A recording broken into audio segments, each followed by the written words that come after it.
Picture the scene of freezing dawn along the Danube frontier. A Roman emperor sits alone in a tattered tent. Around him, disease spreads through the camp, soldiers whisper of defeat, and grief weighs heavier than armor. Yet Marcus Aurelius does not crumble. He reaches for a worn leather journal and writes not speeches, not strategy, but reminders to himself. Notes of strength, pages of clarity, lines that became meditations. Marcus didn't wait for life to calm down to find calm. He created it. He forged resilience in the fire of chaos. That is the gift he left us, a blueprint for an unbreakable mind. Now look at your own life. Maybe your battlefield isn't swords and shields, it's inboxes, overflowing bills, stacking, relationships straining. The pressure is different, but the weight feels the same. This is your field guide. 10 lessons, each one armed with a timeless quote, a practical drill, and a measurable metrics.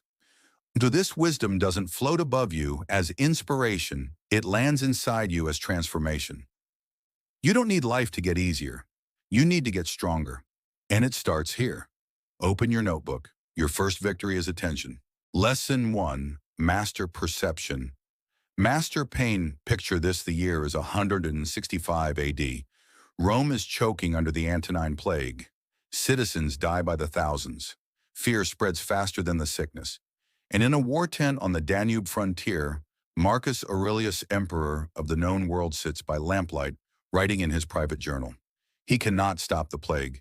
He cannot save every life, but he can master his response. Marcus wrote, "Everything we hear is an opinion, not a fact. Everything we see is a perspective, not the truth." He knew the core truth: events don't break you. Interpretations do. The same storm that sinks one sailor carries another to shore. The difference, the story they tell themselves. We often forget this in our own lives. A failed meeting feels like career death. A breakup feels like rejection beyond recovery. A curt email at 9 a.m. ruins the whole day. But none of these are facts. They are raw events waiting for your interpretation. And your story, your chosen frame, decides your suffering. Modern research agrees. Studies show that up to 80% of stress doesn't come from the events themselves, but from the meanings we attach to them. That's why two people can face the same obstacle, and one collapses while the other grows sharper. The Stoics remind us perception is power. So how do we train perception with a drill called fact, story, move? Just 2 minutes each morning. Step 1, fact. Write down one raw observation, stripped of adjectives, stripped of judgment. Example, the project was delayed 2 weeks. Step 2, story. Write the narrative you're telling yourself. I'm a failure. My boss hates me. My career is over. Step 3, move. Choose one action guided by wisdom or courage. I'll email a clear recovery plan by noon. That's it. Fact, story, move. This little drill turns panic into practice. Instead of drowning in narrative, you surface into choice. Here's the science: modern cognitive behavioral therapy, the most effective tool psychology has for anxiety, was built on this exact Stoic principle. Separate the fact from the story, then choose the move. Marcus Aurelius practiced it daily long before we gave it a clinical name. Set yourself a metric aim for 5 reframes a week. Keep a simple log. Rate your stress from 1 to 10. After a month, you'll notice something: peak stress dropping by 20 to 30%. Because perception training works like muscle training, the reps add up. And here's the mantra to carry with you. Name it, then aim it. Name the raw fact. Aim your next move with clarity. Remember, Marcus could not erase plague, betrayal, or grief, but he could erase the false stories that magnify pain. You and I can do the same. When life feels unbearable, stop and ask, what's the fact? What's the story? What's the move? This is lesson 1 in building the unbreakable mind. And it's not just ancient philosophy, it's modern survival. Seneca warned we suffer more often in imagination than in reality. Don't let imagination become your cage. So here's your assignment. Tomorrow morning, do 1 round of fact, chopper, story, move. Write it somewhere you can see it, on a sticky note in your phone, in a notebook. Do it every day for a week, then look back. You'll notice your stories shrinking, your actions sharpening, and your calm growing, because resilience isn't born. It's built one perception at a time. Your first victory is not out there. It's in herein how you frame what happens. And when you win perception, you win pain. Stay with me. In Lesson 2, we'll confront the second pillar of resilience, learning to separate what you can't control from what you can. That lesson will turn anxiety into power. But first, lock this one in: events don't break you. Interpretations do. Lesson 2, accept what you can't control. Attack what you can picture. Marcus Aurelius in the frozen north. His legions are hungry. The Danube is iced solid. Enemy tribes wait just beyond the mist. He cannot change the weather. He cannot order the river to thaw. But he can ration supplies. He can steady morale. He can keep the army spirit alive. This is the lesson Epictetus carved into stone. Some things are up to us, others are not. Confusing the two is one of the biggest thieves of modern energy. When you treat what's uncontrollable as your responsibility, you drown in anxiety. But when you see clearly what belongs to you and what does not, you reclaim power. The Stoics called this the dichotomy of control. It sounds simple, but it's mental martial arts. The moment you sort stressors into the right buckets, you turn chaos into clarity. Think about your own life. You can control a market crash, but you can control your savings rate. You can't control your partner's mood, but you can control your own tone. You can't control the endless noise of the internet, but you can control whether you're still scrolling at 2 a.m. Modern psychology backs this up. Studies show people with a strong internal locus of control, the belief that effort matters more than chance, report 30% lower stress and 40% higher life satisfaction. The Stoics anticipated this science 2,000 years ago. So how do we practice it? With a drill that takes just 1 minute each morning. Grab a small card and draw 3 circles. Circle 1, control. These are things fully in your hands. Circle 2, influence. Things you can nudge but not dictate. Circle 3, no control. Forces completely outside you. Now write down your top stressor of the day. Place it in the right circle. Then act accordingly. Do 1 concrete action today in circle 1. Schedule 1 small nudge in circle 2. Release circle 3 with a single, slow exhale. Example, you're stressed about layoffs. Control your skills, your effort, your job search. Influence networking, reaching out to mentors. No control, corporate restructuring. That 1 exhale it out. The metric is simple. After 2 weeks of running this drill, your doom scrolling time should drop by about 30%. Sleep, latency, how long it takes you to drift off, will improve. Anxiety won't vanish, but it will shrink to its proper size. Marcus Aurelius lived this truth every winter. He could not command the plague to end. He could not stop senators from scheming, but he could feed soldiers. He could enforce discipline. He could maintain his own dignity. You have power over your mind, he reminded himself, not outside events. Realize this and you will find strength. That's the mantra of this lesson: own inputs. Accept outcomes. Whisper it before your next meeting, before your next hard call, before you let worry spiral. Because here's the truth: when you stop wrestling ghosts, you free your hands for real work. When you stop blaming the sky, you start fixing the soil. Mental toughness isn't brute force, it's clean focus. So tonight, grab a card. Draw your circles, place your battles where they belong. Because once you know what's yours, nothing out there can truly own you.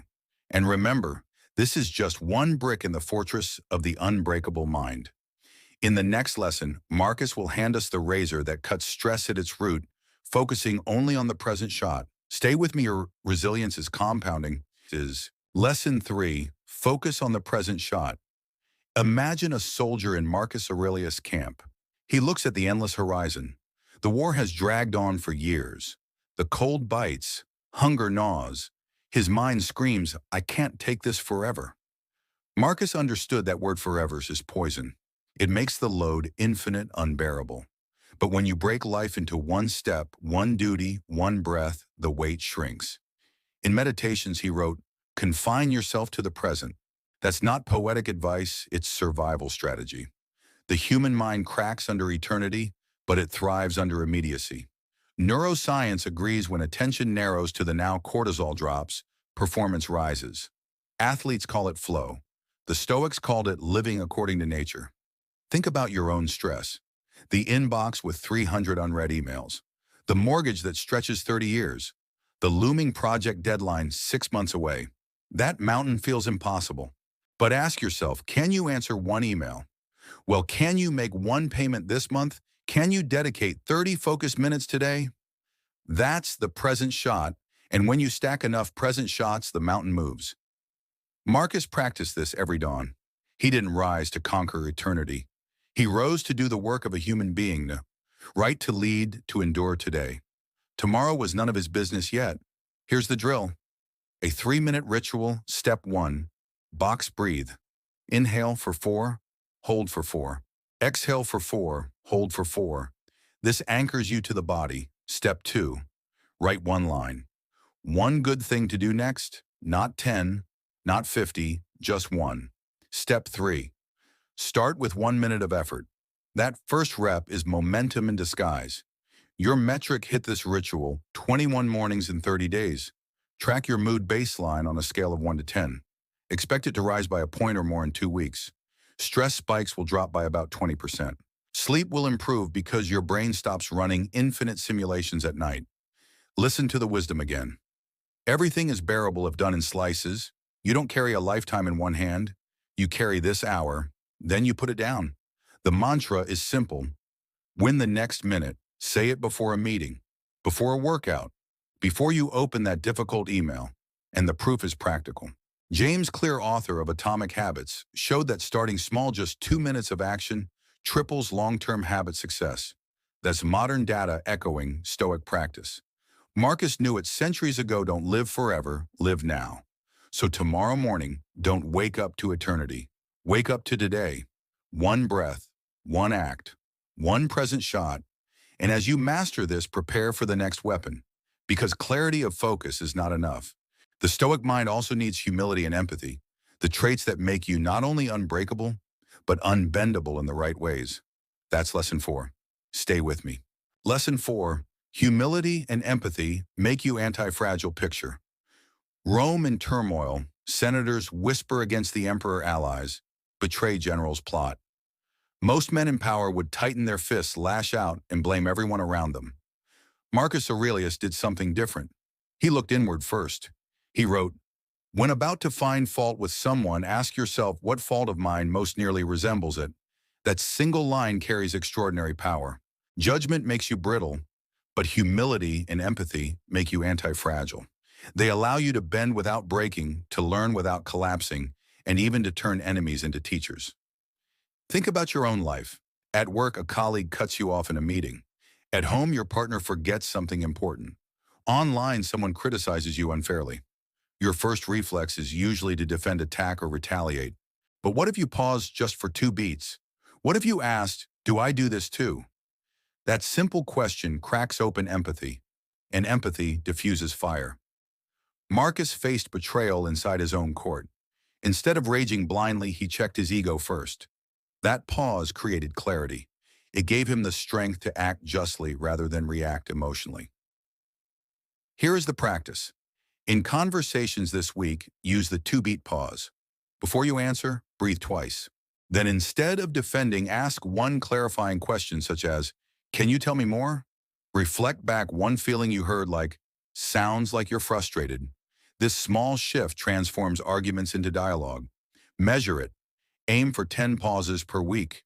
You will notice regretful replies begin to disappear. Conflict recovery time shrinks by half. And your relationships, both professional and personal, become sturdier. The mantra is this strong spine, soft front. Hold your principles firm, but keep your tone, your words, and your expression open. Modern psychology confirms this. Studies on active listening show a 40% increase in trust when people feel understood, even if you disagree with them. Empathy is not weakness, it is leverage. It turns storms into lessons. So tomorrow when someone irritates you, resist the urge to armor up. Ask yourself, where do I do the same? What lesson is hidden here? Because humility and empathy not only protect your peace, they also expand your power. Remember Marcus. He led an empire under siege, yet he never lost the gentleness of asking, listening, and reflecting. That is how you become anti-fragile. And once you master empathy, prepare for the next step: gratitude. Gratitude does not just soften the heart, it strengthens the core. That is lesson 5. Stay with me. Lesson 5. Practice gratitude like training. Picture Marcus Aurelius waking before dawn. Outside his tent, there is frost on the ground, soldiers coughing and reports of another defeat. Inside his journal, you do not find complaints but gratitude. He wrote, "When you arise in the morning, think what a precious privilege it is to be alive, to breathe, to think, to enjoy, to love." For Marcus, gratitude was not soft poetry, it was armor. Fear and anger shrink your field of vision, but gratitude widens it. It reminds you that even in chaos, life still gives gifts. Air in your lungs, a friend still standing, the chance to act with virtue today. Now think of your own mornings. Do you roll over and scroll headlines feeding anxiety before the day begins? Or do you pause and notice what you would miss if it were gone?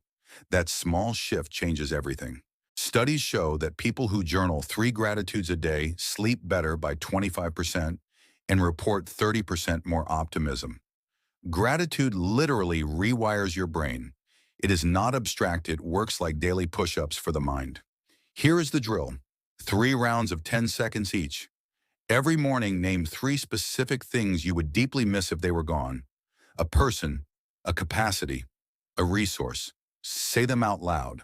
The whole practice takes less than a minute, but it trains your mind to see abundance instead of scarcity. Measure it. Aim for a 14-day streak. You will notice your baseline mood rise by at least 1 point on a 10-point scale. Impulse buying tends to drop by about 25% because when you see what you already have, you stop chasing what you do not need. Carry this mantra: there is nothing ordinary about today. Gratitude is not denial of pain. Marcus still faced wars and plagues. He still endured loss.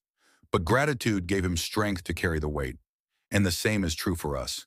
Whether it is family stress, money pressure, or endless deadlines, gratitude whispers, yes, life is hard, but look, life is still here. And so am I. So tomorrow morning, before you check your phone, check your breath. Whisper to yourself, it is a privilege to be alive today. Then name your 3 specifics. By the time you finish, you have already won before the day begins. And once gratitude steadies your vision, you are ready for the next forge. The Stoics remind us that obstacles are not just barriers, they are the gym. What resists you is what builds you. That is lesson 6. Stay with me. Lesson 6. Turn obstacles into the gym picture. Marcus Aurelius on campaign. His army is cold, outnumbered, and weakened by plague. Supplies are scarce, morale is low, and every path forward looks blocked. Most leaders would curse their fate. Marcus wrote instead, "The impediment to action advances action. What stands in the way becomes the way." This is one of the sharpest Stoic truths. Obstacles are not detours, they are training grounds. The very resistance you dread is the weight that builds your strength. Just like muscles only grow when pushed against heavy load, character only grows when tested by hardship. Think about your own life. A project stalls, a client walks away, an injury ruins your workout plan. The normal response is frustration or self-pity. But what if the problem itself was the gym? What if the project delay gave you time to refine quality? What if the lost client pushed you to diversify? What if the injury forced you to train discipline in another form? The obstacle does not block the path, it becomes the path. Modern psychology calls this post-traumatic growth. Studies show that people who face adversity with reframing often come out more resilient, more creative, and more focused. The Stoics knew this 2,000 years ago. They built strength not by avoiding pain, but by using it. Here is the drill. When something goes wrong, pause and write one line.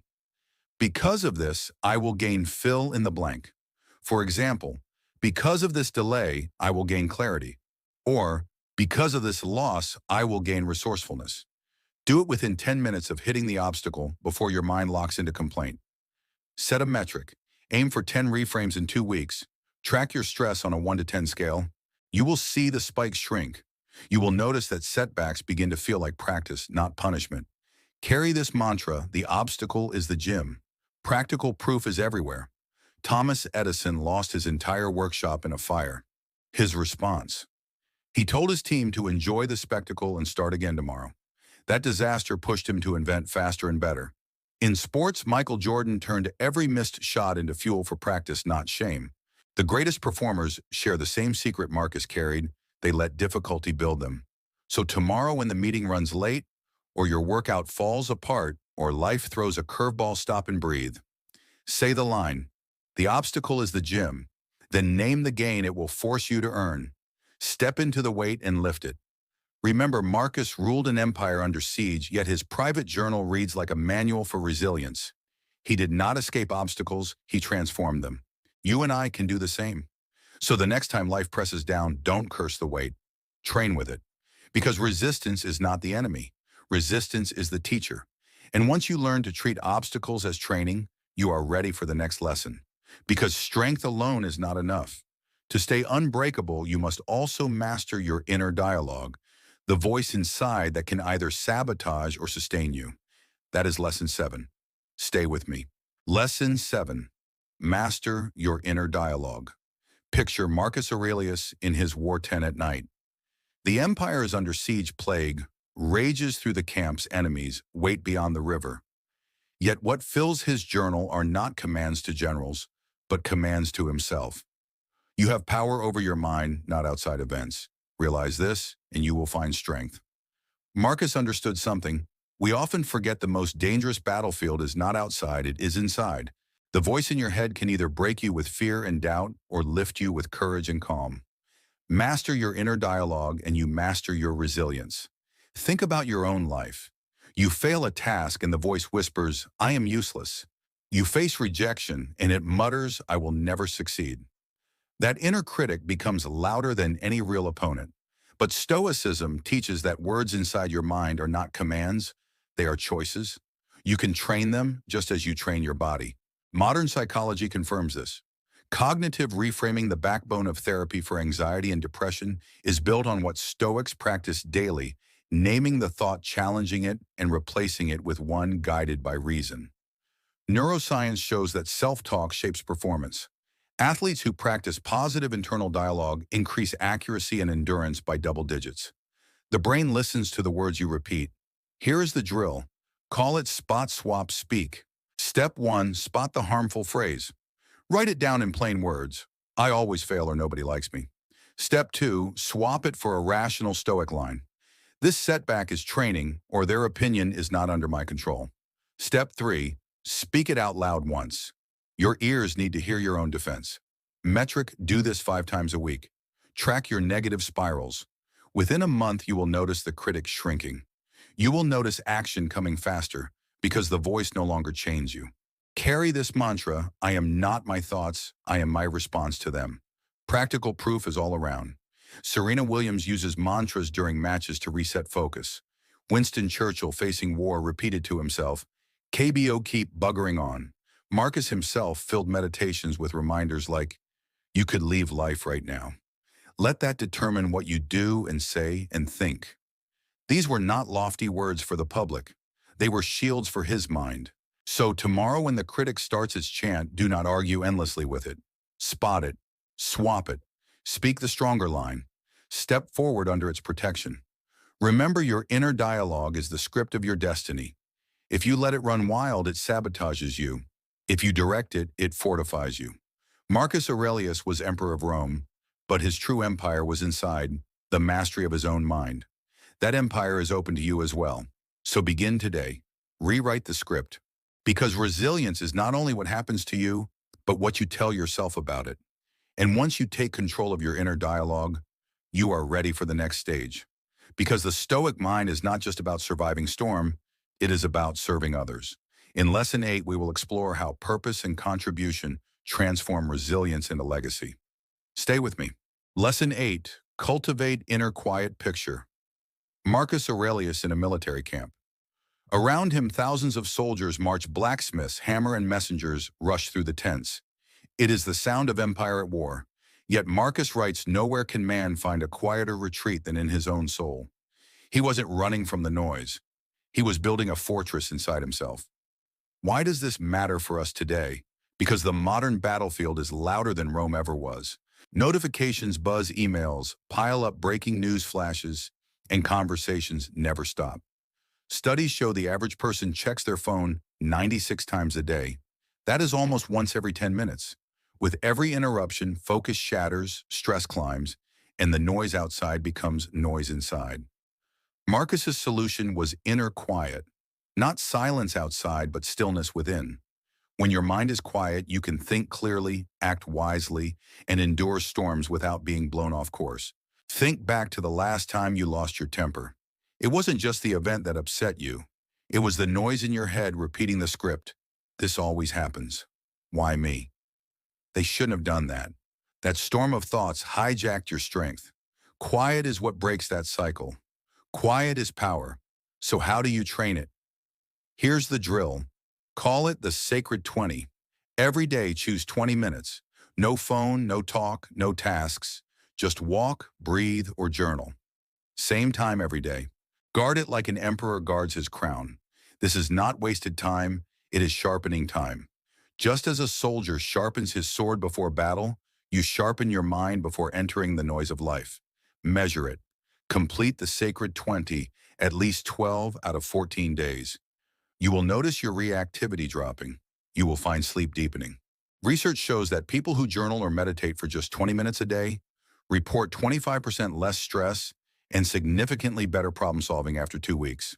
In other words, quiet doesn't just feel good, it makes you smarter. Carry this mantra with you. Silence loads the mind's battery. Let me give you a story. During the Antonine Plague, panic spread faster than the sickness itself. Marcus wrote nightly, pouring fear onto the page until his mind grew still enough to lead. His men did not need a perfect emperor. They needed a steady one. Inner quiet gave him that steadiness. And what about you? Your family doesn't need you to be flashy. Your team doesn't need you to be loud. They need you to be steady, clear, and unshaken. That is what inner quiet builds. So tomorrow, test it. Block 20 minutes. No input, no output. Let the mind land. At first you will fidget. Your hand will reach for the phone. Stay. Breathe. By day 7, you will start to crave the quiet. By day 14, you will defend it. And by day 30, you will realize the truth. Your strongest fortress is one that no noise can breach. Cultivating inner quiet is not about escape. It is about strength. It gives you the ability to stand firm in chaos, to make decisions without panic, and to carry calm into every room you enter. Once you build that fortress of quiet, you will be ready for the next lesson. Because stillness alone is not enough. You also need the wisdom to choose what truly matters. That is the practice of detachment without indifference. That is lesson 9. Stay with me. Lesson 9, practice detachment, not indifference. Imagine Marcus Aurelius standing before the Roman Senate. Senators argue, crowds shout, petitions flood in. Everyone demands something, pulling him in every direction. Yet in his journal, Marcus writes, attach yourself to what is spiritually superior, regardless of what other people think or do. He understood something timeless, the difference between detachment and indifference. Indifference says nothing matters. Detachment says what matters most will guide me, and the rest cannot shake me. Why does this distinction matter so much? Because modern life pulls at you just as fiercely as ancient Rome pulled at Marcus. Your boss wants more. Social media tugs at your attention. Friends and family expect you to play every role. If you say yes to everything, you dissolve. If you harden into indifference, you lose your humanity. Detachment is the middle path. You hold your purpose tightly but outcomes lightly. Picture Marcus during the campaigns along the Danube. He faced endless uncertainty, harsh winters, tribal rebellions, the Antonine Plague. He could not control outcomes, but he could control fidelity to his virtues, justice, courage, temperance, wisdom. Detachment kept him steady when results spun out of reach. Now let's bring this to you. Here's a drill called the value filter. Start by writing down 3 non-negotiables, your personal pillars. Maybe it's honesty, maybe it's family dinner, maybe it's your health. Before any major decision, pause and ask, does this choice violate a non-negotiable? If yes, the answer is known, no matter how much money, applause, or pressure comes with it. This filter keeps your soul intact in a world that constantly tries to scatter it. Track this practice for 4 weeks. You'll notice something subtle but powerful. Fewer yeses you regret, more energy at the end of each day. Researchers have found that people who consistently align daily actions with their core values report higher life satisfaction and 23% lower stress. The math is simple. When your choices match your values, your energy compounds instead of leaks. Carry this mantra with you. Hold purpose, tight outcomes, light. Think of your own life right now. Maybe you're chasing promotions at the expense of your health. Maybe you say yes to every invitation and find yourself drained. Detachment is the pause that helps you step back and ask what truly matters here and what is just noise. And here's the beauty of Stoic detachment. It is strength without coldness. Marcus loved his children deeply. He mourned losses, he cared for Rome, and he carried compassion even for those who opposed him. Detachment never meant he stopped caring. It meant he refused to let grief praise or pressure command his soul. So tomorrow, test it yourself. When a decision arises, pause for a breath. Ask, does this choice honor my three values? If yes, walk forward boldly. If not, walk away without hesitation. That's what freedom looks like, not the absence of responsibility, but the clarity to serve only what truly matters. Because when you live by detachment, you stop being a puppet to every opinion and every outcome. You anchor yourself in virtue and nothing external can own you. And once you've learned detachment, you're ready for the final forge. Lesson 10 is about momentum, about learning to keep moving one virtuous inch at a time. Because toughness is not about standing still. It's about walking forward inch by inch, no matter the storm. Stay with me. Lesson 10. Keep moving one virtuous inch picture. Marcus Aurelius, at the end of another long day on campaign, his soldiers are exhausted, supplies are thin, winter bites harder every night. He cannot promise them a quick victory, but he can promise this: they will keep moving one step, 1 inch, one act of virtue at a time.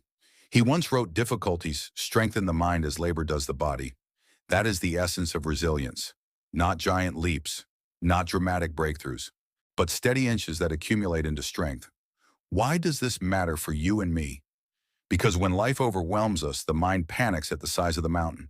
We tell ourselves it'll never finish, it'll never recover, it'll never be enough. But Stoicism teaches a simpler truth.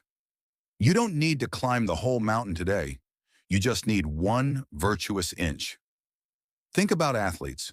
A marathoner completes 42 kilometers, not by sprinting the whole way, but by stacking step upon step.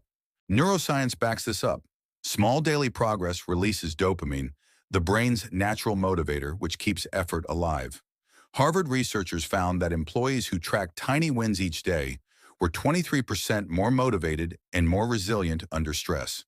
The science proves what Marcus lived inches matter. Here's a drill to train this. I call it the nightly 3. It takes 3 minutes before bed. First ask, where did I live a virtue today? Wisdom, courage, justice, or temperance, write it down. Second ask, where did I miss a virtue? Name it without shame. Third ask, what is one correction for tomorrow? One small step to realign. That's it. 3 notes, 3 minutes, 1 inch forward. The metric is simple. Do this 21 times in 30 days. Patterns will emerge. Maybe you'll notice less anger in traffic. Maybe more consistency in workouts. Maybe sharper focus at work. Whatever it is, you'll see one habit inching upward. Tiny inches compounded forged steel.